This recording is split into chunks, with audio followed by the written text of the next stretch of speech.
Assalamualaikum warahmatullahi wabarakatuh. So ito po, nasa kaligitnaan na po tayo ng Ramadan. Pang third week na po ito, third week. So, kumbaga sa mountaining, tapos na tayong umakyat sa bundok at ngayon pababa na tayo ng bilang. So pababa na po tayo sa bundok.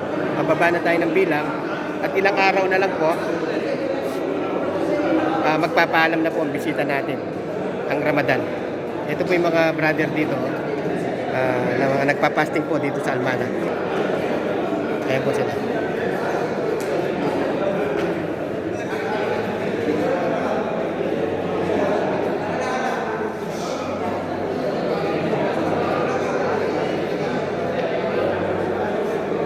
Mga Pilipino po, parating pa lang sila.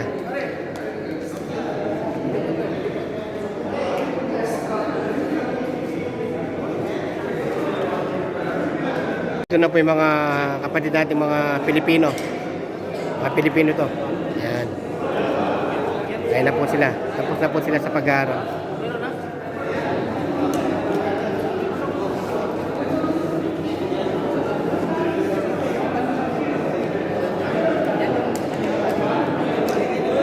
Bro, pakilagyan ako bro.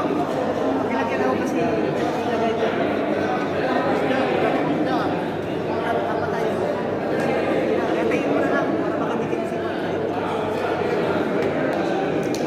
O ayan po, nandito na po yung mga ibang brother na Pilipino. Ayan po. Ayan sila.